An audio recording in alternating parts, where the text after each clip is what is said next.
Welcome to the Millionaire Mindcast, where we broadcast weekly interviews with millionaire minds from across the globe to empower you on your journey of unlocking a rich and fulfilling life. It's time to unleash your millionaire within. Now, here's your host, Maddie A. What's going down, everybody? Welcome into the Millionaire Mindcast, a show that focuses on all things mindset, money, and motivation to help you increase your income, impact, and influence in whatever space it is that you are playing in. For those that are new listeners of the show, I'm your host, Maddie A. Thanks for checking out the podcast. Whether you're an entrepreneur, whether you're an employee, we cover all kinds of topics that are important for building a wealthy life, which is what it's all about, right? And if you are a returning listener, much love as always to my Millionaire Mindcast family. Shout out to everybody who keeps coming back and tuning in each and every week, and all the peeps that are out there who are marching towards that millionaire milestone or well beyond. I am always honored to be a part of your journey. We have an awesome show today with an absolute badass guest, Miss Jen Groover. But before we dive into her interview, just a quick little housekeeping to cover and go over. We're having some really awesome conversations and threads going on in the Facebook community. So when you get a chance, pop over to Facebook. I know you don't spend any time there, I'm sure. And don't forget to join us in the Millionaire in the Making Facebook group. And also, if you haven't done so already, be sure to download this month's free community resource, which we have a new one every single month. For May, it's all about real estate investing, my birthday month, of course. The top 25 best real estate investing books. So whether you're new to real estate or you're a seasoned pro or you've heard, hey, a lot of people build wealth through real estate, there's some great investing books on there to get you educated. And on this list, all you have to do is text REI reads, all one word, to 44222 and it'll automatically deliver to your inbox. We've gotten some great feedback and responses from people who have downloaded the free book list. So again, if you're interested in building wealth through real estate, there's some awesome reads on this list. All you gotta do, text REI reads, all one word, to 44222. And just so you know, we're always looking for new ideas on free resource guides, checklists, and other items of value that we can give you. Let us do the heavy lifting and put it together, but we only want to give you guys the stuff that you want and see value in. So if you have any suggestions, be sure to send those over to me at mattia@millionairemindcast.com, and the team and I will dive into those. Okay. So on to the good stuff. Today's Millionaire Worth Modeling is, like I said, Miss Jen Groover. I really loved the conversation and the time I got to spend with Jen. This was actually an interview that I did for the One Life Fully Lived podcast, which is a nonprofit charity that I sit on the board of and dedicate a lot of my time to because I love what they stand for and what they're all about, and because we have our upcoming conference in Philly on June 3rd and 4th of this month. Jen is going to be one of the keynotes along with billionaire Jeff Hoffman and John Vroman, Neil Godfrey, and many other speakers. And we did this interview to kind of promote the event, and I enjoyed it so much. There was some gold in this interview that I wanted to share with you guys. So if you don't know who Jen is, she's a badass entrepreneur who's been really all over every major business publication and show and platform, ABC, CNBC, Fox, Huffington Post, Oprah. Literally, I mean everywhere, and that's not even to name all of them. And Jen's business does about 10 million in sales annually. But what I loved even more about her was her obsession with human potential and personal development and being her best self. And then even further, seeing how she can impact others to maximize their potential. So today, that's exactly what we talked about. Not only does she cover some great business insights and how she's been able to scale her business, but she really dives into kind of the mindset around success and how the subconscious mind plays such a major role in that. And I've had a lot of these conversations before, but I literally left this particular interview with pages of notes myself. So that's how I always know it's a good conversation. So be sure to have a pen, a paper handy if you're a note taker like me, because you'll have plenty to take down. And don't forget to listen to the very end of the episode, because she shared a really cool mind hack on how to override and reset your subconscious mind, which I've never heard before. So make sure that you don't miss that. And before we dive into Jen's episode, here's a quick message from one of our sponsors. Have you ever wanted to tap into the minds of other successful millionaires and see exactly what things they are learning and implementing in their lives and businesses? Well, now you can by subscribing to Millionaire Notes, the exclusive monthly newsletter that delivers all the books, resources, insights, and strategies that the brightest millionaires from around the world are leveraging to build wealthier lives. Each and every month, the Millionaire Mindcast team and I compile the best tips, tools, and wisdom shared by my guests of the show from all the mastermind groups I'm a part of, from the countless conferences I pay thousands of dollars to attend, and most importantly, the journals my millionaire mentors have given me access to. I've always been a big believer that success leaves clues, and by learning from other brilliant minds, we are able to model our way to a more rich and fulfilling life. And being that time is a limited and precious resource for all of us, we figured here at the Millionaire Mindcast team, we would do all the legwork for you, mine through all the data, and deliver you the most valuable golden nuggets that you can use and implement in your life each and every month. You don't have to do all the research. You don't have to pay hundreds or even thousands of dollars to attend the conferences and the events to gain access to this elite information for literally the price of a morning latte for just $5 a month. You can have all these delivered to your inbox. If you have any desire to increase your income, your impact, or your influence, then Millionaire Notes is for you. To receive your monthly edition, text Millionaire Notes, all one word, to 44222. There's no contracts. You can cancel at any time you like. To sign up today, all you have to do is text Millionaire Notes, all one word, to 44222. Let's dive back into the show. What's going on, everybody? Welcome into another episode of the One Life Fully Lived podcast. I want to start by thanking you for tuning in today, making us a part of your day. We got an amazing guest today. She's actually going to be joining us in Philly. I just found out that's her hometown. So she's going to break away from her daily hustle and grind. And when you hear how big that is, you'll be as grateful as we are to be able to share some time with her. And to give you a little backdrop on Jen Groover has been tagged by Success Magazine as the one-woman brand, a creativity and innovation guru, a serial entrepreneur by Entrepreneur Magazine. She's been ranked number 8 by the SAP in the top 51 influencers of human potential. And we're going to be diving into a lot of really conversations around that today, because we are all about living our one life to that ultimate potential. And Jen's name has quickly become synonymous with innovation and entrepreneurship and evolution. And she was recently nominated as a UN delegate to the first ever global accelerator for the Global Entrepreneurs Council. The list goes on and on. I'm going to go ahead and introduce her and welcome her onto the show. Jen Groover, how are you doing today? Fantastic. Thank you so much for having me. Yeah, you've been, you and I were getting a little time before the show started to kind of catch up, and you've been traveling the world and doing all kinds of stuff. And the more I've learned about you and you know, got to kind of study a little bit on all of your accomplishments and all the things that you're doing, from women's empowerment to your actual entrepreneurship and multi-million-dollar brands that you've created, all your speaking that you got going on. There's so much. So why don't you give us a little bit of an idea of how the heck did you get to where you're at today? Okay, how long is this again? You're like, how much time do we have? Well, the abbreviated version is my background. I grew up in a suburb outside of Philadelphia, and I came from a dysfunctional childhood, which I think a lot of high achievers do, to really kind of break their cycle and make sure it's never repeated. My mom actually was a very interesting woman who grew up in Brooklyn, New York, sassy, mouthy, strong-minded woman.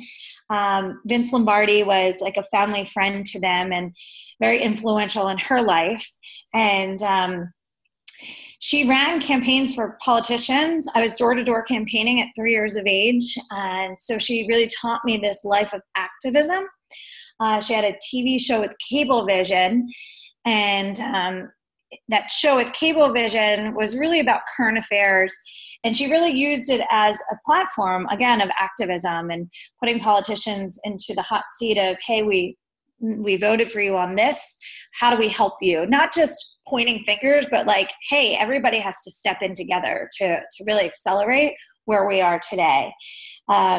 She also had a passion for sports, so she had a lot of professional athletes on the show. So at that time period, Mike Schmidt, Pete Rose, Tug McGraw, Wow. Steve Carlton. So, that was the lineup at the Phillies, and Ron Jaworski and Vince Papale, and who is a very good family friend of mine today. So what I didn't realize is during that time period, I had to go to a television studio after school pretty much every day, and I hated every minute of it. And I just wanted to be outside eating candy with my friends and playing on swing sets. And I had to be there because, very few women really had careers then, and they weren't really making much money. And so my mom had to drag us everywhere with her to pretty much be able to do what she was doing. And I look back now and I know how formidable that time period was in my life, the seeds that were being planted just in passive listening. And but on the negative side, my dad was a functioning alcoholic. He came from a very poor part of Philadelphia called Chester, and was repeating a cycle where he came from an emotionally unavailable family, and became, when he was as an alcoholic, he was highly abusive emotionally, physically. And I watched my mom being this strong, powerful woman in the outside world to being abused in her own home, mentally, physically, and emotionally. And so that also, I believe, was very formidable in how I view the world. Interestingly enough, I have a brother who is 11 months older than me, who had the same exact life experiences, the same kind of time frame, but chose more of a victim path much of his life from it, where I basically looked at it as, this isn't right, and I don't know how to break the cycle, but I'm going to break the cycle. So I caught my dad cheating on my mom when I was in 7th grade, going into 8th grade. And the stress of this whole ordeal basically caused my mom to have a massive stroke a few years later. And at that moment, when I realized what was really happening and the level of stress that it had caused her, I made what I call a sacred contract that I didn't realize I was making, that I was never going to allow someone to control my finances or my happiness. And I guess when we make these subconscious agreements to ourselves, we start to live a trajectory of our life to kind of make that a reality. And it was very subconscious at the time. And then my mom then in college had a massive stroke and lived in a wheelchair for the rest of her life for about 15 years, somewhat of a prisoner to her own body. And so I really decided to live a life where I took responsibility for all of my choices and all of my actions, and was going to create my own way of living according to my terms, and not let anyone else's dysfunctionality interrupt that. And so when you have that mindset, becoming an entrepreneur is really the only choice. If the thought of going to work for somebody and make somebody else really successful by your own and sweat and endeavors and sacrifices was so bizarre to me. So in college, I studied education and psychology. I joke all the time that people that study psychology are really trying to figure out their own dysfunctionality. So, in college, when I was learning psychology, I learned things like positive reinforcement and empathetic communication skills, and realized how I had been raised wasn't necessarily the only way to live, and was learning these tools where I thought, wow, every single person has to be learning this. This is a game changer for everyone. No matter what you want to do for the rest of your life, these principles are game changers. So While I was in college, I also was really passionate about fitness and started a group fitness program at my college. So that was my first entrepreneurial endeavor without realizing I was doing it, just passionate about something and wanted to create a group of people to do it with me. And so out of college, I started really my first business. I partnered with somebody who had a personal training business in Wilmington, Delaware. And he needed a group fitness partner. So I brought in this whole group fitness background that I created during college and created the Groove Shop. And that really set me on a course into my entrepreneurial life. As all entrepreneurs, you follow your passion. You don't really know what you're doing, and you're just figuring it out along the way. And, I reflect on time periods in your life that really affect your trajectory, just like, Malcolm Gladwell talks about in his Tipping Point book. There are tipping points throughout your life. And in that fitness industry and my fitness business, my clients were all very successful business people. Many of them, part of the DuPont world. One was Lance Weaver who created MBNA.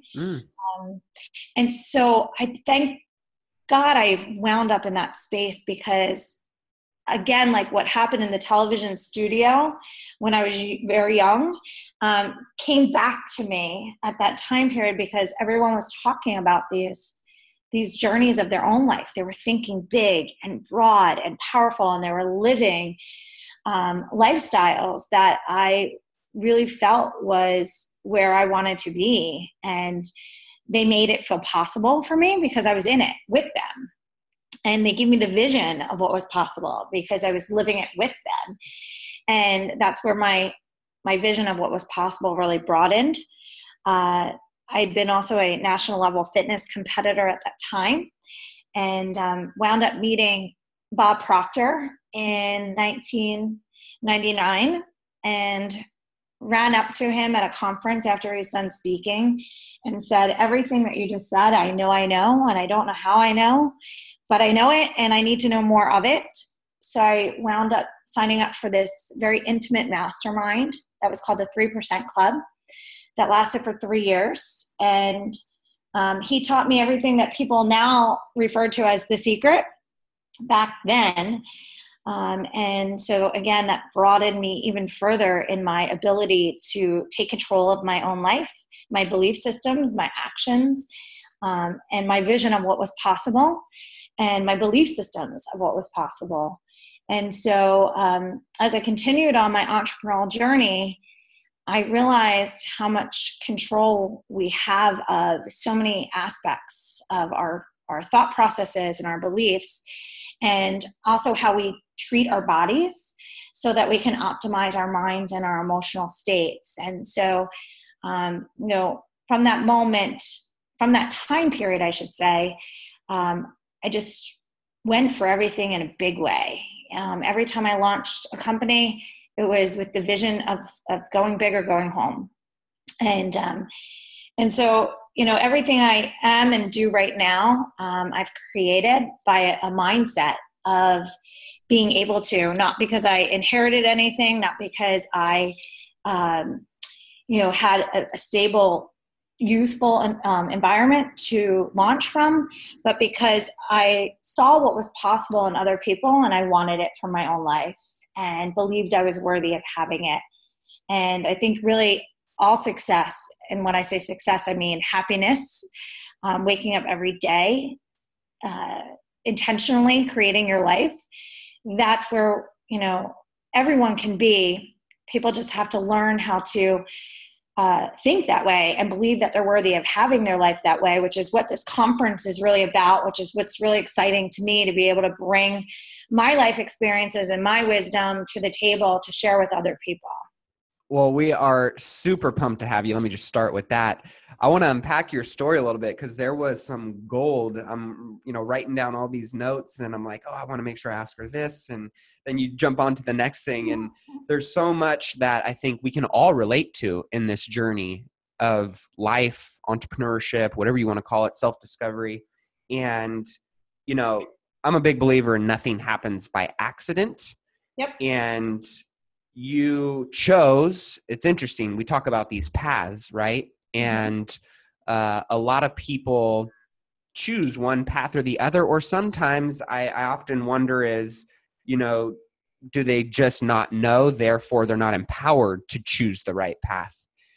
And you decided to stand up, take a stand, and take control over what path you were going to go down. I'm curious, before we kind of dive into some of these insights and these empowering ahas that you've had along the way, what were some of those initial challenges that you really struggled with before you actually gave yourself permission to take control of your life? That's a great question. So before I answer that question, I'm going to just tap on something that you had said, where I made a choice to take a stand.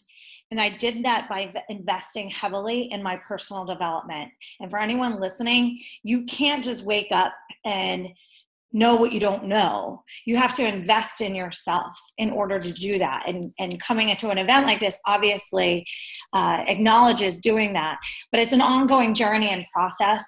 I would much rather spend $2,000 on a training than a pair of shoes any day of the week. And we've been brainwashed in our society to fill ourselves with all these materials so we feel better about ourselves. And in the end, we don't. We actually usually feel worse because we think, oh, once I get that car, then I'm going to feel really good. And then you get the car and you're like, well, I really don't feel much different right now. But growth makes you feel incredible every day. It makes you feel alive. And so yeah, it's almost addicting. Yes, it is. It's so addicting. And a lot of people forget to do it or they don't know to do it. But what you said about, not knowing what you don't know, I do believe there's a lot of people in this world that just don't know what they don't know. And they've never been exposed to a conversation like this. Right. Or they've never been exposed to the fact that you can change the course of your life. And they're used to, maybe they grew up in a neighborhood where no one does, no one leaves, and no one ever gave them the vision of what's possible. And so I'm sure you would share in this mission that's why we wake up and do what we do every day. Because if just one more person can hear for what's possible, we could change the course of somebody's life. But in the work that I do, I know a lot of people believe people are who they are, and I don't agree with that. People are who they are with the limited tools that they have in their toolbox. But people who have more tools in their toolbox can make a way better building, right? You can construct a way better building. So if I only had a hammer and a piece of wood, I'm kind of limited in what I can build. But if I started to increase my toolbox, I could build a lot better things with that wood. And so I believe everyone can continue to transform and evolve and become a better version of themselves every single day. They just have to expose themselves to learning and growing as much as possible. But my limitation, to answer your direct question, was probably my beliefs around money. When I mentioned about my childhood, there was a ton of control and manipulation and fighting around money.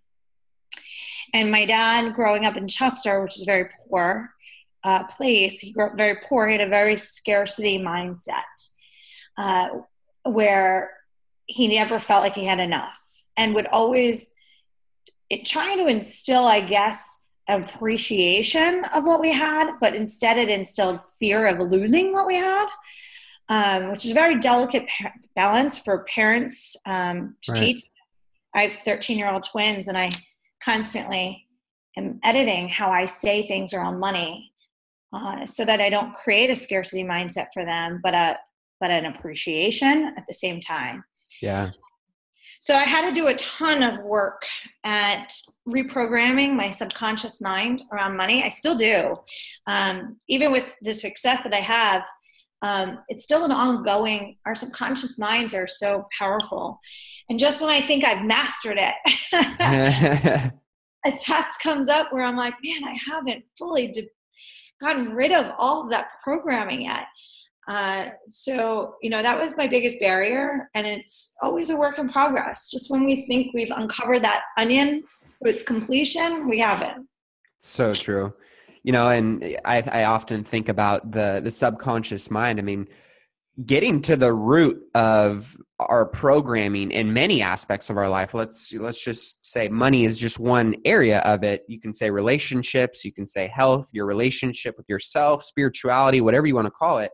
We've had decades and years of, subconscious programming where if you look at, I always think of my brain as like a filing cabinet, and I have these archives and archives of filing cabinets and folders in there. And when some experience comes up, and we'll just stick with, the theme of money, this limiting belief around money, or the scarcity mindset around money versus abundance or appreciation, like you were talking, when that comes up, and all of a sudden, my program goes into that filing cabinet, pulls out all of my past programming and feeds it to me subconsciously, which, then externally plays out in my life.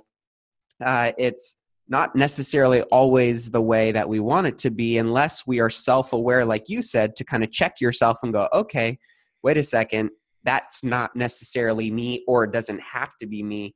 And I also love what you talk about of, we grow into the conversations around us. And I had that one moment myself that kind of allowed me to turn a corner in my own journey. And I think we all have those opportunities and those those conversations or those experiences that give us the ability to choose a different path if we're self-aware enough. Mm-hmm. And I'm curious, what was one of those conversations that you had? You talked about Bob Proctor, you talked about some other individuals and mastermind groups. What was one that sticks out for you that you look back and go, damn, that conversation led me down a different path? It's probably going to be very different than what you might expect it to be, but it really was a conversation that changed at least my professional path.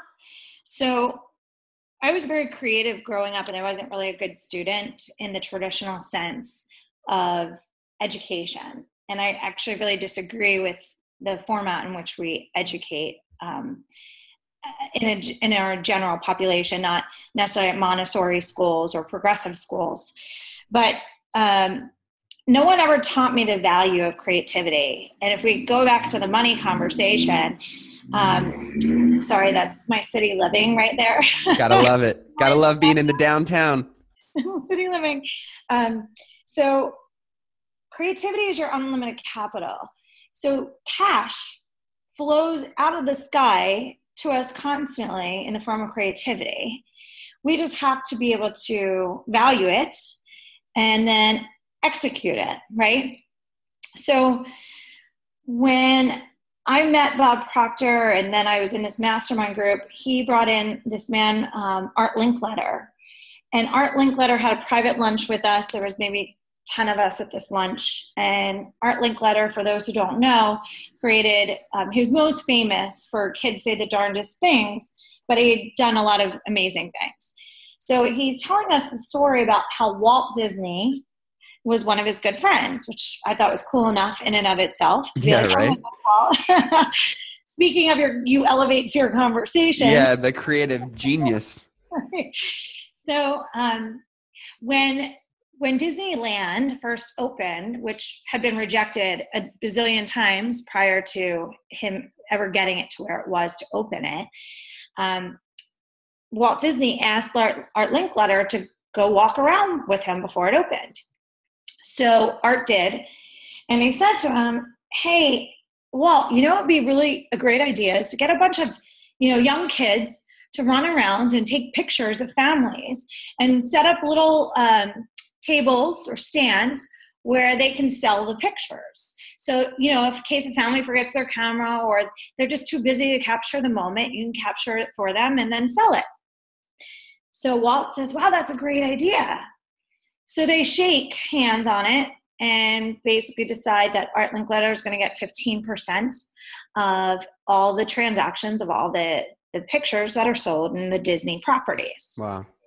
Right. So I'm hearing the story. I'm like, wait, what? I have to do this all the time.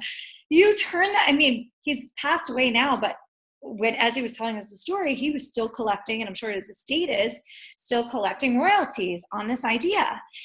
And by the way, now we can actually think about it too, which is a whole nother layer. Every amusement park in the world has modeled after that. Yep, exactly. So that conversation was such a game changer for me, because I said to him, well, you guys did a handshake. Well, that doesn't happen today. So what do I need to do? And I have ideas like that. And he said, well, you probably have to get the idea trademarked or patented or protected in some way, and then you license it. So after that luncheon, I signed up for this organization called lima.org, which is the licensing industry of, the majority of all licensing deals and transactions are kind of documented through this organization. And I went to a course in Vegas where they had a conference, and I went to sit all these courses. And in sitting in this course, this one particular course, I met this man who was the CMO of Toys R Us, and ran up to him afterwards the same way I did with Bob Proctor that led me to where I am, at this moment in the story. And I said to him, what you just said was genius. Like, my mind is blown at the level of business deals that can be done in a way that most people don't even understand. Like, where our ideas have so much ability to be our biggest asset. And so that man became a mentor to me as well. And so that story that Art Linkletter told really opened a floodgate of my value of my creativity and the priority of my creativity, which really led me into a different, I was in the fitness industry at that time, or shortly after that, I've patented my first product, which was this company called Butler Bag. And it became $1 million company in the first year of business. And it became 10 million the second year of business, which both are unheard of for female-owned companies. And it just, once you learn that model, you just can duplicate that model over and over again. And so, art really taught me the value of my creativity and ideas in different business models than what traditionally people understand. And then the guy Warren, the old CMO of Toys R Us, taught me how to put it into action, which really has led me to where I am today on a professional stance. Such a cool conversation. And I think it's so important to highlight this, because basically what I heard there was that we all have an infinite resource within us that can create all the abundance and opportunity in the world that we desire. And there's so many, it's oftentimes people think the only currency of value nowadays, or at least this is really, in my opinion, old thinking, and it's shifting. And there's this new form of consciousness coming in that, money is the only currency. But what you just stated was we have creativity as a currency. Like, we have relational currency, right? Friendships, relationships. And I know you talk a lot about that as well, in the importance of relationships and how relationships play into the well-being of the individual and the well-being of the external world that they create around them, and all of the opportunities that come in because of that. Share a little bit more on, because we had a kind of a cool conversation, and we only scratched the surface on that before we jumped on today, in regards to the importance of relationships or the neglect of relationships and how that can impact you. Yeah. So before I forget, by the end of this, we were talking about the subconscious mind, and I want to share with everyone at the end I have discovered in my teaching of human potential my obsession of figuring out how to override the subconscious mind as easily as possible. I have a mind hack, a subconscious mind hack for everybody that I'll share at the end. Love it. So, I learned, because my childhood was so dysfunctional, I never watched my mom and dad display love to each other. I never saw, intimacy in that sense. And so when I was younger and I first started dating, basic affection was really uncomfortable for me. And I would always date people that were safe, and just, it was just very safe. Mm-hmm. And I wound up marrying someone who was pretty much the opposite of my dad, which was very intentional. And, but even though I was in this marriage with this incredible human being, I still was emotionally unavailable in that dynamic of relationships. Not in my friendships, because my friendships had become my family. And I didn't know how to become, at that point, emotionally available. And I would get really frustrated because he would get frustrated with my lack of being emotionally available. And I didn't know how, or if ever, I was going to be able to change that. And so when we decided to get divorced, my mission was to be able to love to a capability that I never knew was possible, and to heal my emotional unavailability, even though I couldn't yet see it, so to speak. I didn't know how to heal it. I just knew that where I wasn't at the capacity in which I knew I could be at. So when we go on a journey, we go on a journey with an intention to become a better version of ourselves. The universe gives us many mirrors to teach us and to make us see. Yep. We can choose to ignore them. That's free will. A lot of people choose to ignore.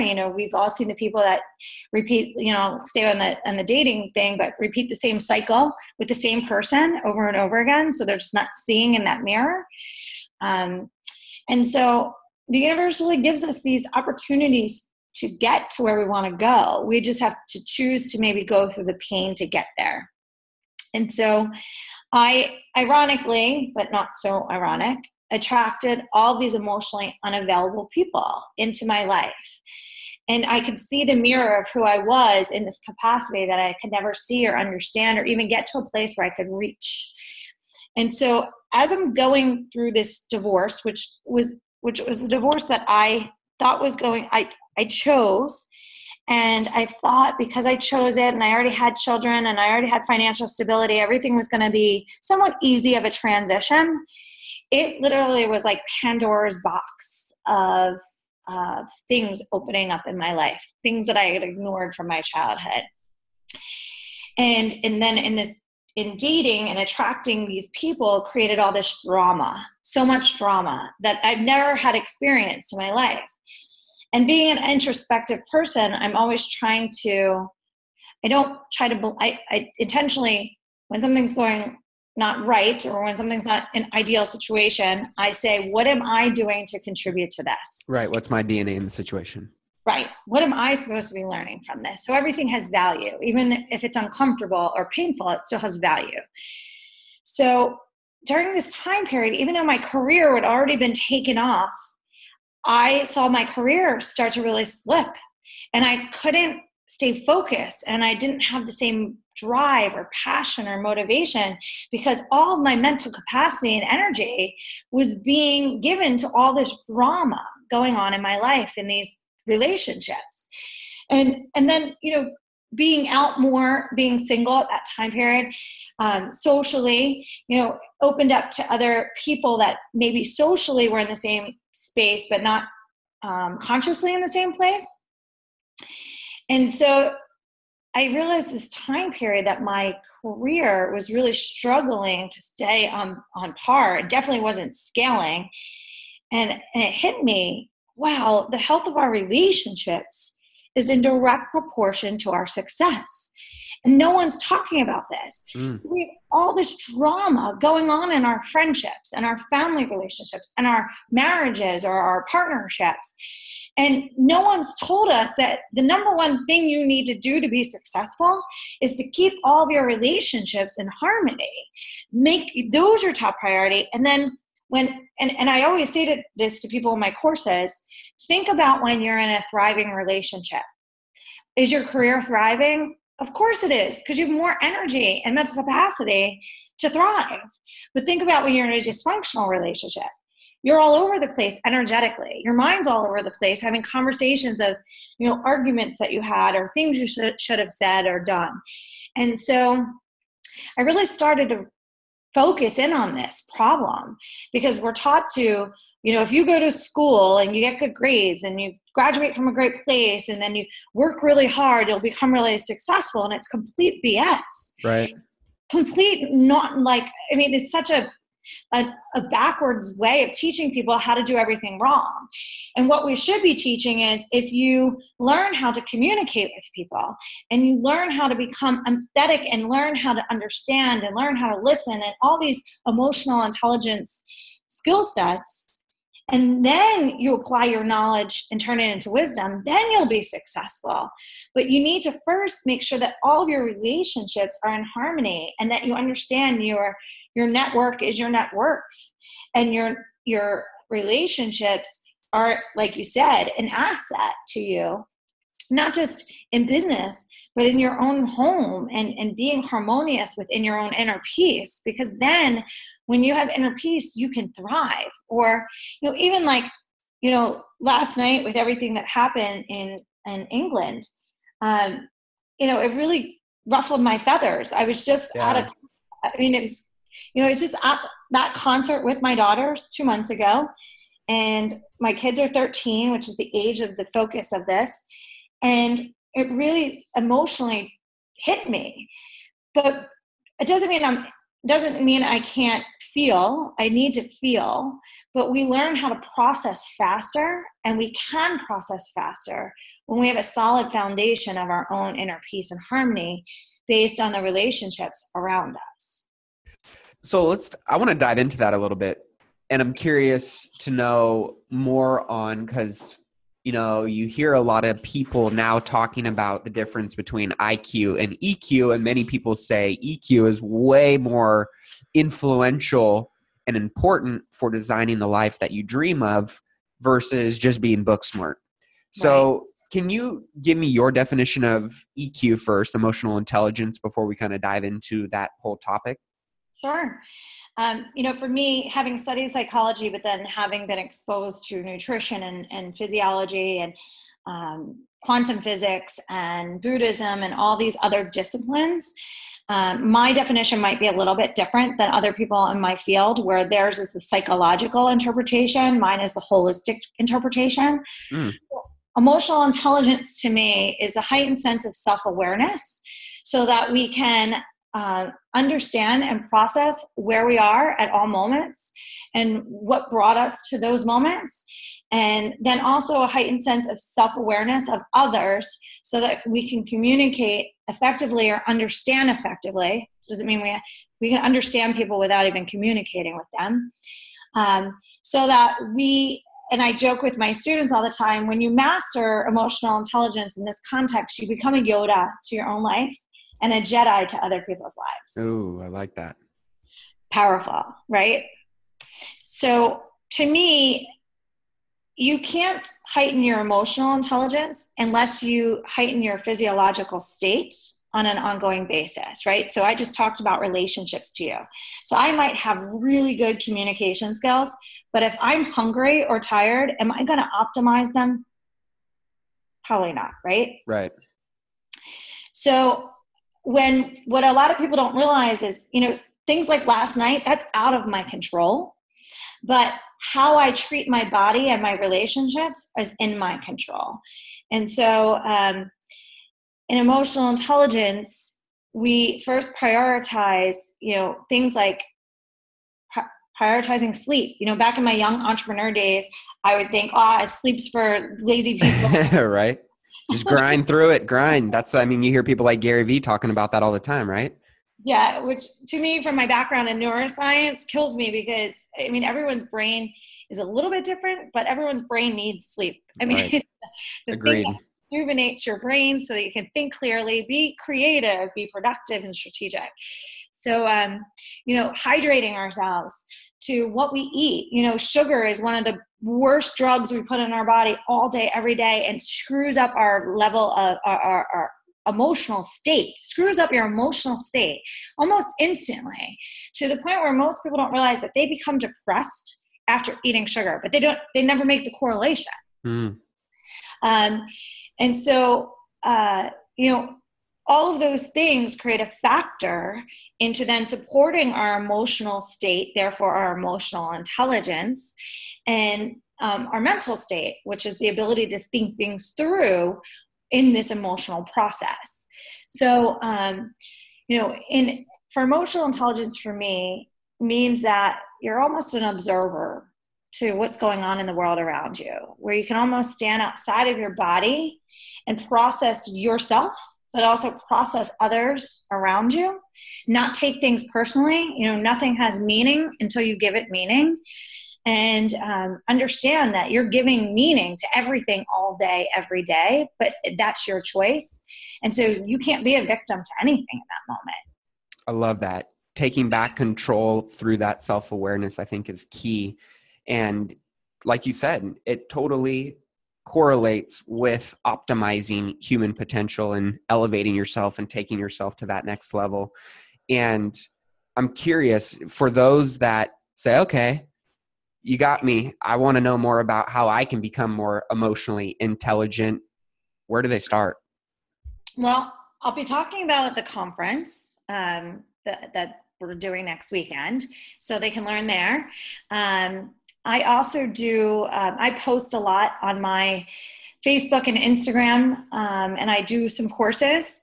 I don't feel that there's any book yet on the marketplace that talks about it in a comprehensive way. It only really talks about it in a psychological way.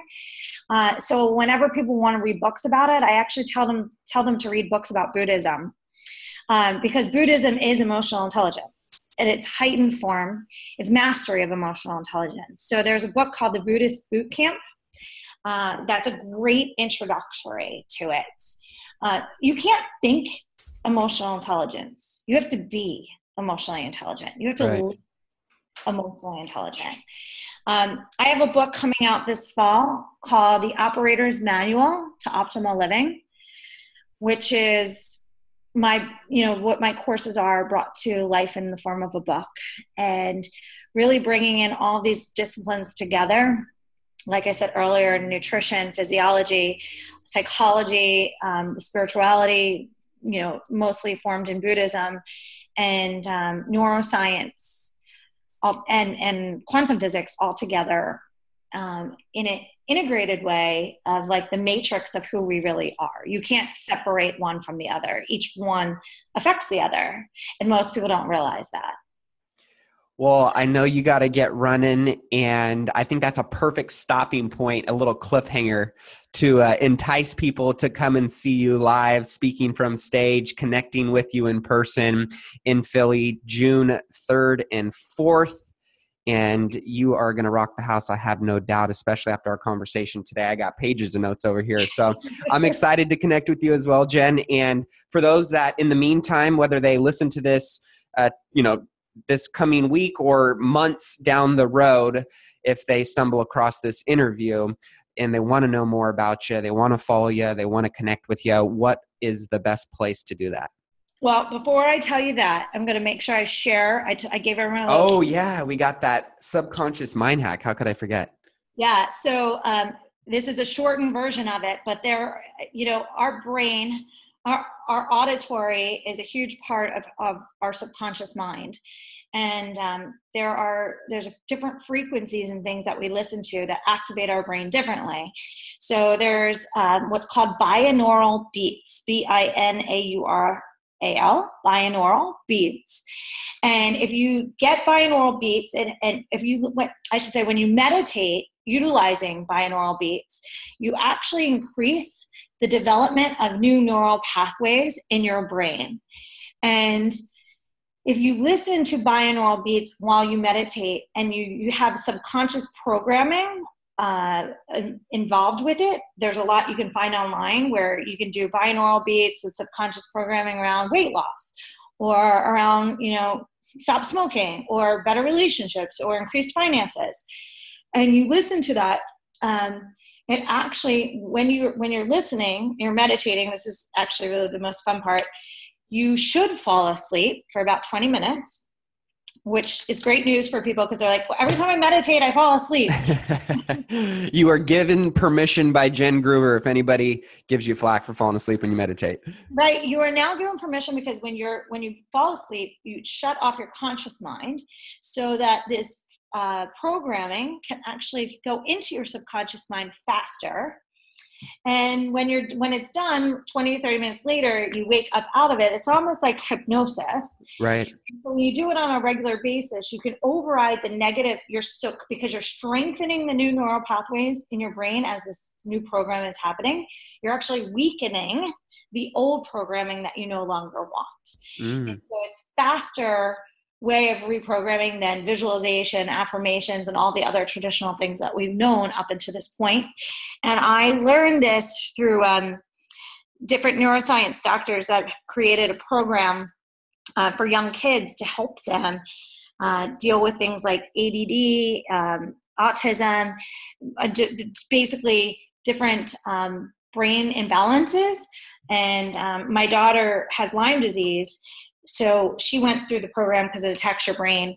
And she went through the program as well as my other daughter who doesn't have Lyme disease. And I went through it with them and I learned this for them. And I was like, wait a second, if this can happen for their brains, then what can it do for us for overriding our subconscious minds? Right. It was an exciting discovery in this process. So there you have it.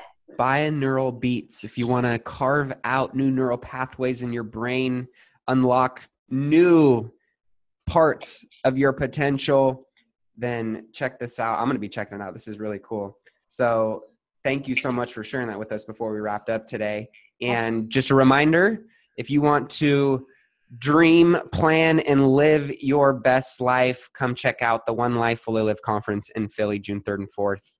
We would love to have you. Jen will be there. We got some amazing speakers, billionaire Jeff Hoffman, Lisa Harris, the list goes on, Neil Godfrey. So we'd love for you to join us there. And before we wrap up, Jen, where can people find you and connect with you outside of the One Life community? I'm most active on social media, Jen Gruber on Facebook. It's 2 O's, like groovy with an R.